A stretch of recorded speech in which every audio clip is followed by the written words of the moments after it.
पहलगाम में हुए हालिया आतंकी हमले ने एक बार फिर ये स्पष्ट कर दिया है कि पाकिस्तान की नापाक हरकतें थमी नहीं हैं, बल्कि अब वो तकनीक और आतंक का घातक मेल बनाकर भारत को चुनौती देने की नाकाम कोशिशें कर रहा है। लेकिन इस बार मामला सिर्फ सीमा पार से भेजे गए आतंकियों तक सीमित नहीं है, बल्कि ये युद्ध अब आधुनिक तकनीक, विदेशी नेटवर्क और सीधे आदेशों की लड़ाई में बदल चुका है। आश्चर्य बात ये नहीं है कि इस हमले में आतंकियों ने ASC यानी अल्ट्रा स्टेट कम्युनिकेशन सिस्टम का इस्तेमाल किया, बल्कि एक ऐसा संचार उपकरण है जो ना सिम कार्ड पर निर्भर करता है, ना किसी टावर पर। ये बिना नेटवर्क वाले इलाकों में भी काम करता है और इसे ट्रेस करना लगभग नामुमकिन है। सुरक्षा बलों ने इस तकनीक के 2 सिग्नल्स को ट्रेस किया, जो इस बात का प्रमाण है कि आतंकियों को सीमा पार बैठे उनके पाकिस्तानी आकाओं से निर्देश मिल रहे थे। ये कोई साधारण हमला नहीं था। ये हमला भारत की सरजमी पर डिजिटल जिहाद की एक नई किस्म की शुरुआत है, जिसकी स्क्रिप्ट रावलपिंडी के कमरे में बैठकर लिखी गई। FIR में दर्ज तथ्यों के मुताबिक हमले की पूरी प्लानिंग पाकिस्तान से संचालित हो रही थी। फायरिंग के निर्देश वहीं से दिए गए, हथियार वहीं से भेजे गए और आतंकी उसी के मोहरे बनकर हमारे मासूम नागरिकों पर टूट पड़े। ये हथियार ड्रोन के जरिए या सीमाई घुसपैठ के माध्यम से भारत में पहुंचाए गए और सबसे चिंताजनक बात यह कि स्थानीय स्तर पर भी कुछ मुट्ठी भर देशद्रोही तत्वों ने इस हमले में उनकी मदद की। NIA की जांच में सामने आया कि आतंकियों ने केवल पहलगाम नहीं बल्कि बायसरन, अरूबैली, बेताब वैली और इस एक स्थानीय पार्क को भी अपना निशाना बनाया था। इन सभी स्थानों पर आतंकियों ने पहले से रेकी की थी, जिसका एक ही उद्देश्य था, जनता में दहशत और पर्यटन को पंगु बनाना। ये सीधे सीधे भारत की आर्थिक और मनोवैज्ञानिक स्थिरता पर हमला था, लेकिन सौभाग्यवश सुरक्षा बलों की सतर्कता और स्थानीय जागरूकता के चलते एक बड़ा नरसंहार जो है टल गया। अब लेकिन समय आ गया है पाकिस्तान को सिर्फ शब्दों में नहीं बल्कि कूटनीतिक, आर्थिक और सैन्य स्तर पर गंभीर परिणामों का सामना करवाया जाए। भारत को चाहिए कि वो इस हमले से संयुक्त राष्ट्र और एक अंतरराष्ट्रीय मंचों पर उठाए इन कदमों को और पाकिस्तान को एक बार फिर वैश्विक आतंकी प्रायोजित देश घोषित करवाने की प्रक्रिया को तेज करे, क्योंकि यह हमला सिर्फ एक क्षेत्रीय मुद्दा नहीं बल्कि यह हमला सभ्यता बनाम बर्बरता, तकनीक बनाम आतंक और शांति बनाम पाकिस्तानी पाखंड की जंग है। क्योंकि जिस देश ने अपने ही नागरिक के हाथों में आतंकी बंदूक थमा दी हो, उससे बातचीत नहीं बल्कि कठोर जवाब की भाषा ही समझ आती है। अब आतंक के इस तंत्र को उसकी जड़ों से उखाड़ फेंकने का वक्त है और इसके लिए हमारी सेना बल्कि हमारी नीतियों, कूटनीतियों और समाज को एकजुट होकर इस लड़ाई को अंतिम मोड़ तक पहुंचाना होगा। आज इसी पर करेंगे चर्चा। अभी तक क्या कुछ अपडेट आ रहा है उसको लेकर भी अगर सहयोगी रोहिल जुड़ सकें तो रोहिल को जोड़ लीजिए, वो इस वक्त वहीं मौजूद हैं, उनसे भी बात करेंगे। और साथ ही इसी बीच एक बड़ी ब्रेकिंग आ गई है। देखिए, ब्रेकिंग आपको बता रहे हैं, ब्रेकिंग न्यूज है कि सीमावर्ती पोस्टों पर पाकिस्तानी टैंकों की तैनाती की गई है। ये आप देख रहे हैं, सीमावर्ती पोस्ट पर पुराने टैंक तैनात पाकिस्तान कर रहा है। बाबर के जमाने के टैंकों के साथ अब पाकिस्तान लड़ने वाला है। सीमावर्ती पोस्टों पर टैंकों की तैनाती पाकिस्तान की बताती है कि ना तो उनके पास सैनिक हैं और ना उनके पास नए आधुनिक टैंक। चर्चा को विस्तार देंगे, आगे बढ़ाएंगे, उससे पहले ये बड़ी खबर हमने आपको बता दी है। जैसे ही कोई ब्रेकिंग आएगी हम आपको सबसे पहले बताएंगे और सहयोगी रोहिल को भी जोड़ेंगे क्योंकि वहां इस वक्त मौजूद है वो ग्राउंड जीरो पर। अगर रोहिल हमारे साथ आ जाएंगे तो फिर उनसे चर्चा की शुरुआत करेंगे, लेकिन उससे पहले कर्नल शिवदान सिंह जी हमारे साथ जुड़ गए। बहुत बहुत स्वागत है कर्नल। सवाल मेरा यही है कि भारत अब इंतजार कर रहा है सर, कई सारी बैठकें हो गई हैं, जितनी महत्वपूर्ण बैठकें होनी थी, तीनों सेना प्रमुख हो, CDS हो, NSA हो, फिर CCS की बैठक हो, CCPA की बैठक हो, तमाम चीजें हो गई हैं। अब मुझे ये आपसे ये जानना है कि अभी सरकार के अंदर क्या चल रहा है और क्यों ये अभी वेट एंड वॉच वाली स्थिति नजर आ रही है। देखिए, जो ऐसे कदम पाकिस्तान एक ऐसा देश है जो आतंकवादी देश है, वो भी आपने अभी देखा होगा कि पहलगाम हमला करने के लिए भी उसने 3 मिनट की तैयारी की है। मगर हमें अभी पाकिस्तान के ऐसे ठिकानों पर अटैक करना है जिससे कि पाकिस्तान की सेना कमजोर पड़े और वो अपने आतंकवादी जो उनके जो बढ़ावा देती है, आतंकवाद को बढ़ावा देना बंद करे। और साथ साथ जो भी आतंकवादी कैंप पाकिस्तान में चल रहे हैं उनको भी भारतीय सेना निशाना बनाने की तैयारी कर रही है। और इस वक्त भारतीय सेना को पूरी तरह से सरकार की तरफ से पूरे ऑर्डर मिल चुके हैं कि जो भी उन्हें ठीक ठिकाना लगे, जो भी उन्हें ठीक टारगेट लगे, उस पर वो हमला करने के लिए स्वतंत्र है। और ये इस बार का हमला मैं आपको बता देता हूं कि ये जमीनी हमला नहीं होगा, ये मिसाइलों से या ड्रोनों से या हवाई हमले होंगे जिससे पाकिस्तान के उन ठिकानों पर हमला किया जा सके जहां से उसकी सैन्य गतिविधियां संचालित होती हैं या आतंकवाद संचालित होता है। इसलिए आप देखेंगे शीघ्र ही एप्रोप्रिएट टाइम पर, क्योंकि ऐसे हमलों में जो सरप्राइज, जिसको आश्चर्य कहते हैं, वो बहुत जरूरी होता है। इसलिए सरप्राइज की तलाश में भारतीय सेना वेट कर रही है और जैसे ही उन्हें उचित मौका मिलेगा वो पाकिस्तान पर हमला करेंगे। ठीक है सर, लौट रहा हूं आपके पास। वहां से मेरे सहयोगी रोहिल लगातार बने हुए हैं मेरे साथ। रोहिल, ये बताइए, अभी खबर ये आई है कि पाकिस्तान अपने बूढ़े जो टैंक हैं उसको बॉर्डर पर ला रहा है। क्या अभी हलचल वहां पर नजर आ रही है? रोहिल, आपको जरा बताइए विस्तार से। रोहिल, आवाज सुन पा रहे हैं आप मेरी? रोहिल, आवाज सुन पा रहे हैं आप मेरी? चलिए, मुझे लगता है रोहिल तक आवाज नहीं पहुंच रही। बहुत जल्दी जैसे ही वो कनेक्ट होते हैं फिर वहां चलेंगे। जी, फिर मैं कर्नल आपके पास आ रहा हूं। आपने कहा कि ऐसे मौकों पर आश्चर्य जो है वो स्थिति पैदा की जाती है और एक ऐसा मौका ढूंढा जाता है जब परिस्थितियां अनुकूल हो, मौसम अनुकूल हो। लेकिन सवाल यह है कि जिस तरह से पाकिस्तान हरकतें कर रहा है, एक के बाद एक सीज फायर का उल्लंघन करना, और इतने होने के बाद भी अगर चुनौती दे रहा है, तो इस बार आपका स्वविवेक क्या कहता है इतने सालों के एक्सपीरियंस के बाद कि भारत के दिमाग में जो रक्षा विशेषज्ञ हैं, जो रक्षा मंत्री हैं, सीडीएस हैं, एनएसए हैं, क्या इस समय प्लानिंग चल रही होगी दिमाग में सर?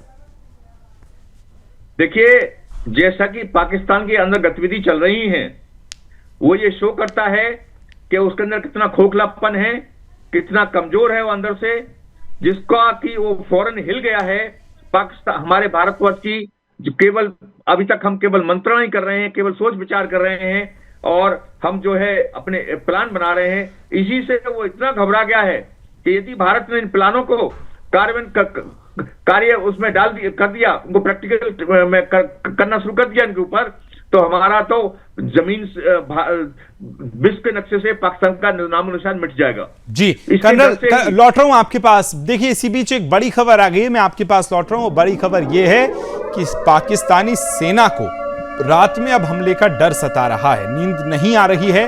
पीओके में रात में अलर्ट भी जारी पाकिस्तान की तरफ से किया गया है। यह हम आपको बड़ी खबर इसलिए बता रहे हैं चूंकि आज पाकिस्तान के सभी सरकारी दफ्तर, सभी सरकारी कॉलेजेस, सभी सरकारी स्कूल बंद हैं। एक तरह से एक दिन का इमरजेंसी आज पाकिस्तान में लगाई गई है और आज के दिन के बाद जब आज की शाम ढलेगी तो रात जो है पाकिस्तान को हमले का डर सता रहा है। सीधे रोहिल के पास चलते हैं। रोहिल, जरा बताइए क्या गतिविधि नजर आ रही है? पाकिस्तान ने सक्रियता बढ़ाई है पीओके पर, क्या कुछ अपडेट है आपके पास? देखिए विकास, लगातार जिस तरीके की स्थिति इस वक्त सीमाओं पर बनी हुई है, क्योंकि आज भी 7वें दिन भी जो है वहां पर पाकिस्तान की नापाक साजिश जो है सामने आई और वहां पर भी एक बार फिर से जो गोलाबारी है पाकिस्तान की साइड से स्टार्ट हुई, लेकिन भारतीय सेना और बीएसएफ के जवानों ने मिलकर उस सीज फायर उल्लंघन का भरपूर तरीके से जवाब दिया है।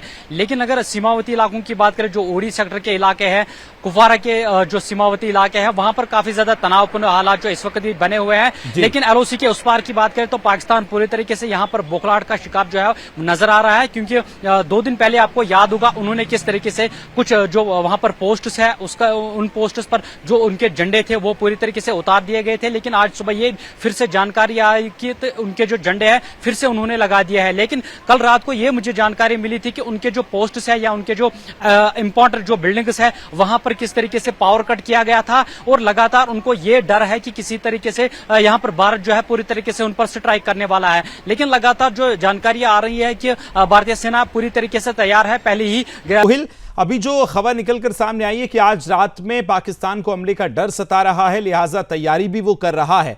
किस तरह से वहां तैयारी की गई है, क्या वहां पर अभी एक्टिवनेस बढ़ाई है पाकिस्तान की तरफ से?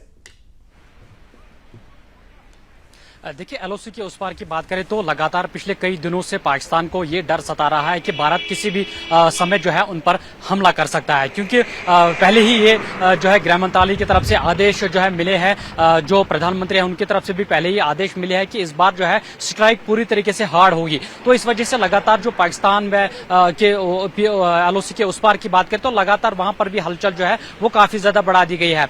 जानकारी ये भी मिल रहा है कि वहां पर पाकिस्तान की तरफ से जो है जो मिलिट्री उसको ज्यादा बढ़ा दिया गया है, क्योंकि उनको पूरी तरीके से ये डर है कि भारत जो है किसी भी समय उन पर हमला कर सकता है। 22 पहलगाम आतंकी हमले का पूरी तरीके से जो है बदला यहां पर भारत लेने वाला है। लेकिन इस वजह से वहां पर जो है डर का माहौल काफी ज्यादा फैला हुआ है और वहां पर जितने भी जो मिलिट्री इंस्टॉलेशंस है वहां पर मिलिट्री प्रेजेंस बढ़ा दी गई है। वहां पर जो आर्टिलरी है, हैवी आर्टिलरी, उसकी प्रेजेंस भी बढ़ा दी गई है। लेकिन दूसरी जान से अगर देखा जाए तो भारतीय सेना और बीएसएफ के जवान, साथ ही साथ वायुसेना को पहले ही अलर्ट पर रखा गया है और उनसे कहा गया है कि समय और टारगेट वो खुद सेट करे और उसके बाद उन पर जो है एक्शन करे। तो इस वजह से लगातार पाकिस्तान के उस पार जो है हलबली मची हुई है और क्योंकि उनको काफी ज्यादा डर ये इस बात का सता रहा है कि भारत की किसी भी समय जो है उन पर हमला कर सकता है। इस वजह से वहां पर डर का माहौल जो है वहां के सैनिकों में भी हमने देखा पिछले कई दिनों से। शिवदान जी, एक तरफ हम देख रहे हैं कि पाकिस्तान ने जहां, ठीक है चलिए, शिवदान जी का मुझे लगता है नेटवर्क के चलते कटा है, हम जल्दी कोशिश करेंगे कि उनको जोड़ें और उनसे फिर बातचीत कर पाएं। लेकिन रोहिल, सवाल ये कि पाकिस्तान में एक तरफ एलओसी पर सक्रियता बढ़ी है, लेकिन अभी पहलगाम और जो एलओसी वाला इलाका है, जो बॉर्डर वाला इलाका है, आप वहां पहुंचे हैं, आपने वहां से रिपोर्ट किया है, अभी वहां किस तरह का माहौल नजर आ रहा है? और पिछले कल से लेकर अभी तक 24-36 घंटों में हम देखें तो भारत की तरफ से क्या वहां चीजें बढ़ाई गई हैं? देखिए, अगर सीमावर्ती इलाकों की बात करें तो लगातार सुदर्शन न्यूज की टीम जो है इस सीमावर्ती इलाके में जो है पिछले कई दिनों से मौजूद थी और हमने वहां पर देखा कि हालात जो है काफी ज्यादा पुरतनाव बने हुए हैं, क्योंकि वहां के लोग जो है वो उनसे हमारी बात हुई ऑफ द कैमरा। उनका ये कहना है कि अगर युद्ध की कोई ऐसी स्थिति होती है तो वो पूरी तरीके से यहाँ पर भारतीय सेना का जो है वो सपोर्ट करेगी। उनको जिस चीज की भी जरूरत होगी भारतीय सेना को, वहां के स्थानीय लोग जो उरी सेक्टर में हम मौजूद थे वहां के लोग यही कह रहे हैं कि वो भारतीय सेना का पूरी तरीके से यहां पर मदद करेंगे। लेकिन दूसरी जानब से जो केंद्र सरकार की तरफ से वहां पर जो कम्युनिटी बैंकर्स जो है वो लगा दिए गए थे।